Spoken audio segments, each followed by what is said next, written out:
এটা কিন্তু ময়দা দিয়ে তৈরি নয়, একেবারে ভিন্ন স্বাদের, দারুণ লেগেছিল। Good morning everyone, welcome back to the channel Rojnamcha. পরপর কিন্তু অনেকগুলো ছুটি পাওয়া গেল। একদম এপ্রিল মাস পড়ার পর থেকে তো ছুটি আছেই। আজকে সবে 1 আর 2 মার্চ মাসের শেষ উইক থেকেই, মানে লাস্ট উইক থেকেই আমাদের পরপর ছুটি চলছে। স্কুলে তো পরীক্ষা শুরু হলো। পরীক্ষার সময় অতটা চাপ থাকে না, স্কুলের টাইমে যতটা চাপ থাকে। পরীক্ষা শেষ হতে না হতেই পরপর অনেকগুলো অনুষ্ঠান ছিল, যেমন মহাবীর জয়ন্তী ছিল, তার আগে আরেকটা যেন কী যেন ছিল, মনে নেই ঠিক। তারপরে এই রাস্তার কাজের জন্য আবার পরপর স্কুল ছুটি। গতকাল তো ছুটি ছিলই, আজও ছুটি থাকবে। রাস্তার মধ্যে জল দেবে, ভেজাবে, তারপর সেন্টারিং করেছে সেগুলো খুলবে, ওই জন্য আজকেও স্কুল ছুটি দেওয়া হয়েছে। আবার আগামীকালও ছুটি আছে, গুড ফ্রাইডে, তারপর শনি রবি তো ছুটি থাকেই। মানে টানা একটা ছুটি পেয়ে গেলাম, লম্বা ছুটি। সেই ছুটিতে কোথাও তো ঘুরতে যাওয়া যেত, কিন্তু আমরা যেহেতু আগের থেকেই ঘুরতে যাওয়ার প্ল্যান করে রেখেছি, তাই জন্য ঘুরতে যাওয়া হলো না। আর আমাদের শুধু ছুটি থাকলে কী হবে, রাকেশের আর জনকের তো ছুটি ছিল না, ওদের তো স্কুল অফিস ছিলই। তাই জন্য এই সপ্তাহটা আমরা ঘুরতে যাচ্ছি না, কিন্তু সামনের সপ্তাহতেই আমাদের ঘুরতে যাওয়া। কোথায় ঘুরতে যাওয়া তোমাদেরকে সবটাই বলবো। কেনাকাটা তো শুরু করেই দিয়েছি, কিন্তু এবার না প্রত্যেকবারের মতো অত কেনাকাটা করিনি। আসলে শান্তিনিকেতন থেকে কিনেছি, তারপরে এবার সেল থেকেও কিছু কিনেছি, ওই জন্য ঘুরতে যাওয়ার জন্য আলাদা করে আর কিছু কিনিনি। কিন্তু মনে খুব আনন্দ হচ্ছে। এই যে আজকে হলো বৃহস্পতিবার, নেক্সট উইকের শুক্রবার গিয়ে আমরা বেরোচ্ছি, বেশ মজা হচ্ছে। এখন কয়েকদিন বেশ আনন্দ করেই কাটিয়ে দেবো, কাজ করতে একদম কোনো লেথার্জি নেই। চলো এবার দিনটাকে শুরু করি, আর দেখতে থাকো আজকের ভিডিওটা। গতকাল তো একটু রিচি খেয়েছি, আজকে তাই জন্য আবার একটু হালকা খাওয়ারই প্ল্যান আছে। আজ কি রান্না দিয়েছি তোমাদেরকে দেখাই। রান্না দিদি এখনও এসে পৌঁছোয়নি, কিন্তু আমি এখানে সব গুছিয়ে সাজিয়ে রেখে দিয়েছি। এই দেখো, দেখেছো তো? এখানে হবে হলো আম দিয়ে ডাল। এই আমটা একদমই ছোট হয়ে গেছে, এটাতে টক হবে না, তাই জন্য আরেকটা আম বের করে রেখেছি, যতটা লাগে আর কি। আম দিয়ে ডাল হবে, রুটির জন্য আলুর তরকারি হবে। একটা আলুর তরকারি মা করে, তোমরা জানো কি না জানি না, 5 ফোড়ন দেয়, শুকনো লঙ্কা ফোড়ন দেয়, আর রসুন দেয় একটু বেশি করে, আর লাস্টে একটু টমেটো দেয় বেশি করে, কিন্তু হলুদ দেয় না। তরকারিটা এত ভালো হয় খেতে। আমরা তো বলি সাদা আলুর তরকারি যে টক যেটা হয়, আর হলুদ যেহেতু দেয় না, টমেটো একটু বেশি করে দেয়, টমেটোর রঙেই লাল হয়ে যায় তরকারিটা। এত ভালো লাগে না, লুচি দিয়ে, রুটি দিয়ে, পরোটা দিয়ে, সব কিছু দিয়ে ভালো লাগে। রান্না দিদিকে বলবো এরকম করেই করতে। ও আর রান্নাটা সর্ষের তেলে করা যাবে না, রান্নাটা সাদা তেলে করতে হবে। আজ ওইরকম করেই করতে বলবো, ওই জন্য একটু বেশি করে টমেটো দিই। কিন্তু আজকে তরকারিটা ওরকম করেই করাবো। এই তরকারিটা করবে, যদি ওই রকম টেস্ট হয় তাহলে মাঝে মধ্যেই করাবো। আর এখানে আমাদের বাড়িতে সজনের ডাঁটা এই সব সময় থাকে, সেই টিউমারওয়ালা বেগুনটা আজকে দিয়েছি সজনে ডাঁটার মধ্যে। ভেতরে কুমড়োটাও আছে, উকি দিচ্ছে ওরা থেকে একটু।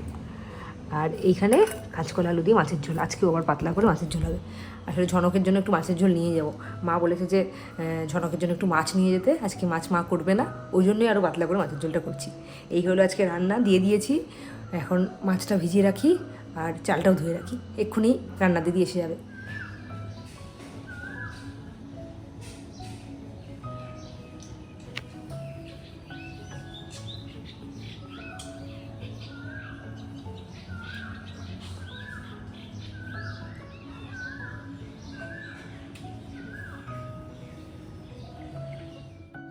মিষ্টি সকাল একেই বলে।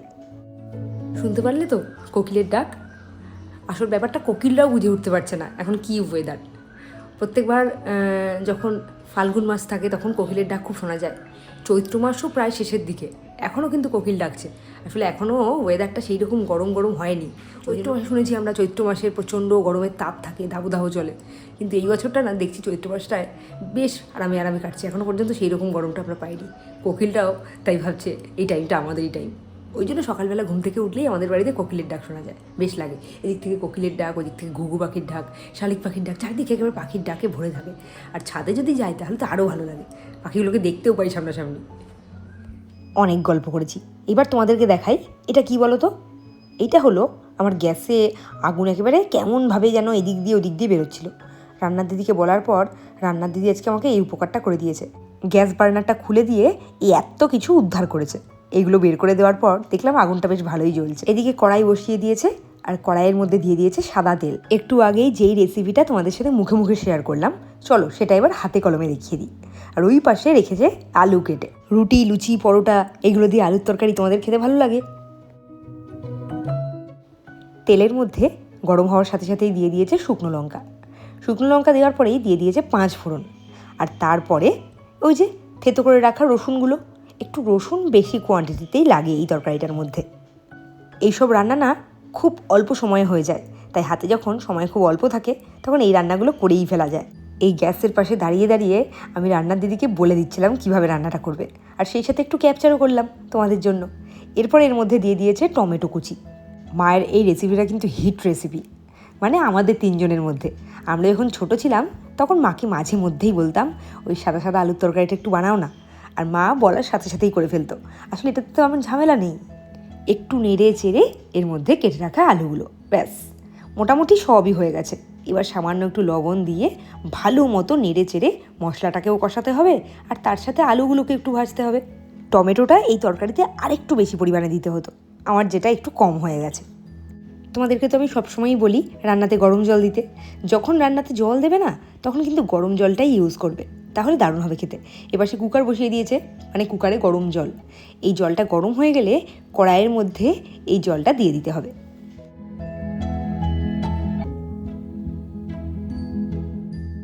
নুন মিষ্টিটা ভালো মতো টেস্ট করে, মানে টেস্টটাকে ব্যালেন্স করে নিয়ে এরপরে কুকারে দিয়ে কয়েকটা সিটি দেওয়া, ব্যাস হয়ে গেল রুটির তরকারি, লুচির তরকারি বা পরোটার সাথে খাওয়ার তরকারি। দারুণ টেস্টের। বাড়িতে চেঁচামেচি করি, খুব বলে আমি চেঁচামেচি করি। কেন করি দেখবে? দেখো গতকাল খুলেছিল, এখনও পড়ে আছে এখানে। যাতায়াত হচ্ছে সবার বাড়িতে, কোনো ব্যাপার না। এখন সোনার দাম কত তোমরা নিশ্চয়ই সবাই জানো, একটু কমেছে কিন্তু তাতেও আকাশ ছোঁয়া দাম। আমি এখন সোনার জিনিস একদমই কিনছি না, কবে লাস্ট কিনেছিলাম ভুলে গেছি। সোনা কিনে ইনভেস্ট করে রাখা মানে একটা টাকাটাকে আটকে রাখা, ফালতু কেনার কোনো মানেই হয় না। কিন্তু এখানে এরকম বাড়িতে ছড়িয়ে ছিটিয়ে পড়ে থাকছে, এবার এটা আমি নিয়ে রাখবো, দেবই না আজকে, দেখবো খুঁজুক সারাদিন ধরে। আমাদের বাড়িটা যেহেতু খুবই খোলামেলা, আর তারপরে ওপরেও ঘর আছে, টিনের শেড আছে, খুব একটা গরম লাগে না। আর তার ওপর চারিদিকে প্রচুর গাছপালা আছে। আসল গরমটা বুঝতে পারলাম রাস্তায় বেরিয়ে। সকালে খুব বড় বড় ডায়লগ দিচ্ছিলাম না, ওরে গরম আর রোদের তাপ, মাথা টাথা ঘুরে গেছে একেবারে। এই সময়টাতে আমি ওই সমস্ত মানুষগুলোর কথা একভাবে চিন্তা করতে থাকি, এই এত গরমের মধ্যেও যারা রাস্তায় নেমে এই রোদে পুড়ে কয়েকটা টাকা ইনকামের জন্য কষ্ট করে চলেছে। বাড়ির সামনে এসে দেখলাম বাবা এখানে দাঁড়িয়ে আছে। আর ওই দেখো রাস্তার কাজ তো হয়ে গেছিলোই, এখন চট পাতার কাজ চলছে। আসলে রাস্তাটাকে তো ভেজাতে হবে, যেহেতু ঢালাই রাস্তা, না হলে রাস্তার ক্ষতি হতে পারে। ওই জন্য এখন চট পাচ্ছে। ওই দেখো সেন্টারিং করা। তোমাদেরকে বললাম না আজ স্কুল ছুটি দেওয়া হয়েছে, এই কারণেই স্কুল ছুটি দেওয়া হয়েছে। যদি স্কুল থাকতো তাহলে এইসব কাজকর্মে খুবই প্রবলেম হতো। ঝনক তো ভাবছে দাদু ভাইয়ের স্কুল ছুটি বলে ওরও স্কুল ছুটি। আমি তারপরে টেনে হিঁচড়ে নিয়ে গেলাম, বললাম যে ওই দেখ সুব্রত আঙ্কেল চলে এসেছে। তবে আমার ঝনক সোনাটা যতই বায়না করুক না কেন স্কুলে না যাওয়ার জন্য, কিন্তু স্কুলে যাওয়ার জন্য যখন রেডি করাই বা স্কুলে পাঠাই তখন কিন্তু আর বায়না করে না। ঝনককে নিয়ে এবার তাড়াতাড়ি করে ওপরে যাই, ফটাফট রেডি করাই আর ঝপাঝপ স্কুলে পাঠিয়ে দিই।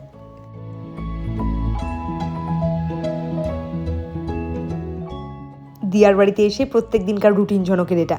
খাটের তলা থেকে খেলনার বাক্স বের করবে আর তার থেকে কয়েকটা খেলনা বের করবে, একটু খেলে নেবে, একটু খেলে নিয়ে তারপরে ও স্কুলে যাবে। আসলে বাচ্চাদের কচি মনগুলো না সবসময় খেলার জন্য একটু সুযোগ খুঁজতে থাকে। আর আমিও ভাবলাম চলো ঝনকের সাথে একটু খেলেই নেওয়া যাক।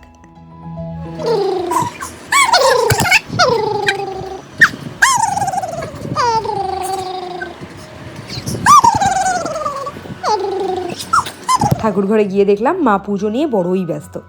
আসলে এই বয়সটাই হলো এইরকম, ঠাকুর ঘরে থাকতে বেশ ভালো লাগে। এখন হয়তো আমরা বুঝতে পারি না, মানে আমি এখন যেই বয়সে বিলং করছি আমি একদমই বুঝতে পারি না যে ঠাকুর ঘরে মানুষ এতক্ষণ টাইম কী করে কাটায়, কিন্তু হয়তো মায়ের বয়সে বুঝতে পারবো। দেখো মায়ের কত ফুল, আর আমি কটা ফুলের জন্য হাহাকার করে বেড়াই।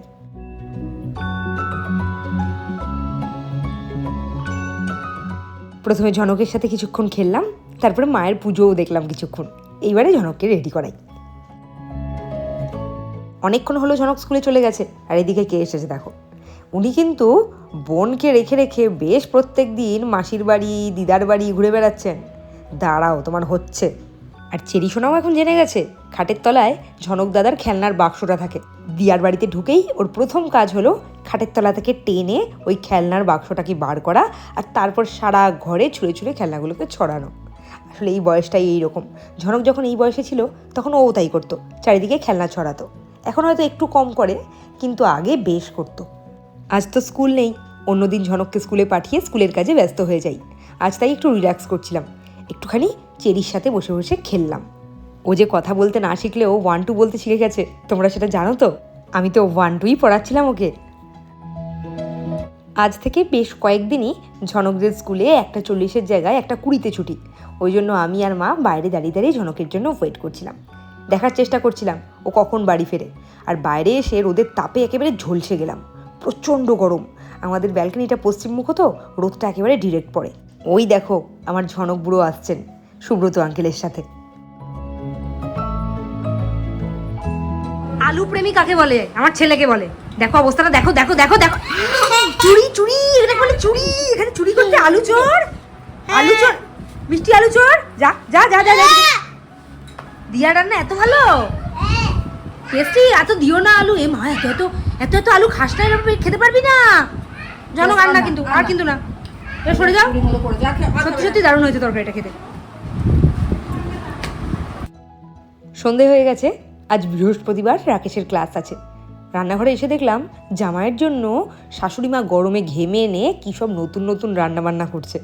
এটা কিন্তু একেবারে নতুন একটা রেসিপি, পরে চাইলে তোমাদেরকে দেব। খুব ভালো হয়েছিল খেতে, ডিম দিয়ে, আলু দিয়ে আর সুজি দিয়ে তৈরি করা।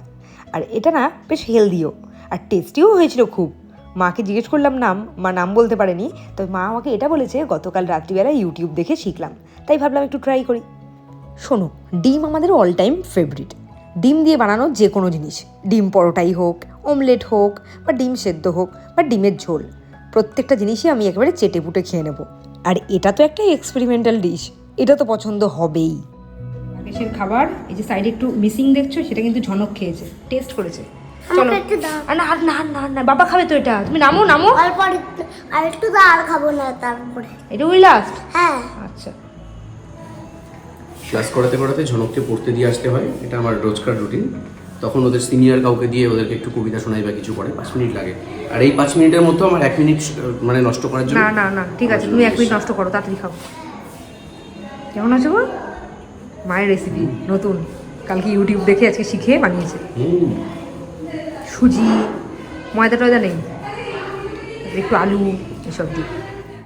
রাকেশ হলো এমন একটা ব্যস্ত মানুষ যার খাওয়া আর ঘুমের জন্য টাইম বের করাটাও নাকি টাইম ওয়েস্ট বলে মনে হয়। এই জন্য তো মাঝে মধ্যে আমার কাছে ঝাড়ও খায়। এতক্ষণ পর্যন্ত বসেই ছিলাম, একটু এডিটের কাজ করছিলাম। এখন রাকেশেরও ক্লাস হয়েছে, ওদিকে ঝনকেরও পড়া হয়ে গেছে, এবার বাড়ি যেতে হবে। আচ্ছা, সারাটা দিন বেশ রিল্যাক্সে কাটলো। আসলে বাড়িতে থাকলে অনেক কাজ থাকে, এখানে থাকলে ততটা কাজ থাকে না, গল্প করেই কেটে যায়। এবার বাড়িতে ঢুকবো, ঢোকার সাথে সাথে শুরু হবে কাজ একদম শোয়ার আগে পর্যন্ত। সত্যি এটা একদম খাঁটি কথা, বাপের বাড়িতে এলে কাজকর্মের চাপ একদমই থাকে না। এই যে নিজের বাড়ি থেকে ঢুকবো, অত কাজ নেই কিন্তু টুকটাক কাজ থাকতেই থাকে। সেই কাজগুলো সারতে সারতেই বেজে যায় 12টা। এবার হয়তো সবাই ভাববে যে রান্নার লোক আছে, কাজের লোক আছে, কী কাজ থাকে? প্রচুর কাজ থাকে, প্রচুর।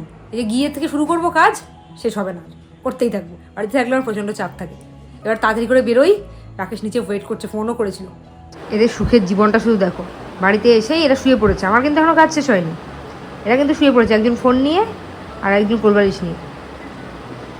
তো সুখের জীবন দেখেছো? বাড়িতে এসেই বলছি তো কটা বাজে দেখবে, দেখো দেখেছো কটা বাজে। আমরা হলাম নিশুতি রাতের পাবলিক, যতক্ষণ না রাত হচ্ছে ততক্ষণ আমাদের কাজ শেষ হয় না। কাজ মোটামুটি শেষ হয়েছে, পুরোপুরি শেষ হয়নি। বাড়িতে এসেই মাথাটা প্রচণ্ড গরম হয়ে আছে। কেন তোমাদেরকে বলি, এই যে গরমকালটা পড়লো, এই আগের বার গরমকালেও তোমাদেরকে বলেছি, এই যে গরমকালটা পড়লো, ব্যাস বাড়িতে এসে দেখছি ভোল্টেজ একেবারে ডাউন।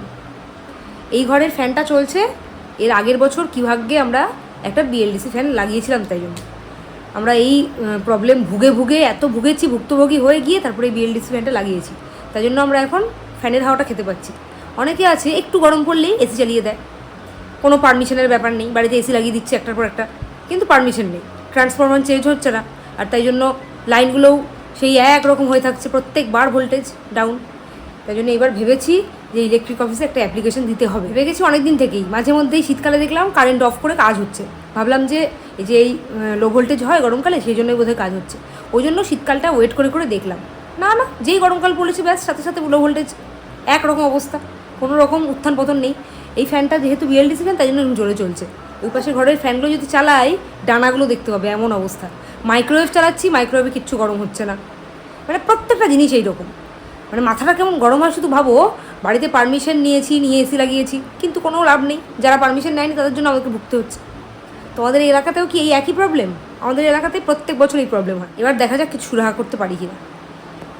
তুমি চুপচাপ আছো কেন? তো কিছু বলছো না, সব কিছুতে একটু ফোরন কাটো। বলবো তোমার কথার মাঝখানে আর কিছু বলে মার খাই? তার মানে সবসময় মারি তোমাকে আমি, তাই তো? যা মুখ দিয়ে যা মারো ওই সব মারা গায়ে মারার চাইতে অনেক বেশি। আর কে মুখ দিয়ে মারে সে তো বুঝতেই পারলো কালকের ভিডিওতে সবাই। এমন মুখ দিয়ে মেরে দিলে ছেলেকেও শিখিয়ে দিয়েছো। পরে শুনলাম থুতু চোখে লাগিয়েছিল। কি থুতু চোখে লাগিয়ে চোখের জল বানিয়েছিলে, সবই তো শুনলাম, মানে বুঝলাম। আচ্ছা, ঝনক কিন্তু অনেকক্ষণ ধরে বায়না করেছে ঘুমোবো না বলে, দেখছে কোনো কিছুতেই কিছু হচ্ছে না, তখন বাধ্য হয়ে ঘুমিয়েছে। আর আমাদের বাড়িতে যতই গরম পড়ুক না কেন, যখন মারাত্মক গরম পড়বে, মে মাসের গরম, জ্যৈষ্ঠ মাসের গরম, বৈশাখ মাসের গরম, তখন গিয়ে এসি চালাবো। এখনও কিন্তু এই গরমটা সহ্য করে নেওয়া যাচ্ছে। খুব গরম পড়েছে জানি, কিন্তু এই গরমটা সহ্য করে নেওয়া যাচ্ছে। তাই জন্য যতদিন অবধি সহ্য করা যায় ততদিন আমরা এসিতে চালাই না। আসলে ঝনককে না ওই অতটা লাক্সারি বুঝতে দেওয়া যাবে না। বাড়িতে এসি আছে ঠিকই, কিন্তু ওই সবসময় এসি চালিয়ে রাখা, এসিতে বাচ্চাকে রাখা, এই জিনিসটা আমরা একদমই করি না। ওই জন্য তোমরা অবাক হয়ে যাবে শুনলে, সোলার অন করি মাঝে মধ্যে, এখন সোলার অন নেই, কয়েকদিন ঝড় বৃষ্টির একটা চান্স রাতের দিকে হয়, ওই জন্য কারেন্ট অফ হয়ে গেলে অসুবিধা হবে। কিন্তু আমাদের গরমকালে ইলেকট্রিক বিল আসে যা, তোমরা শুনলে একদম অবাক হয়ে যাবে। 3 মাসে ইলেকট্রিক বিল যা আসে আমাদের, এসি থাকা সত্ত্বেও অনেকের বাড়িতেই শীতকালে এর থেকে বেশি আসে। সেটা অনেকের বাড়িতেই শুনেছি আমি।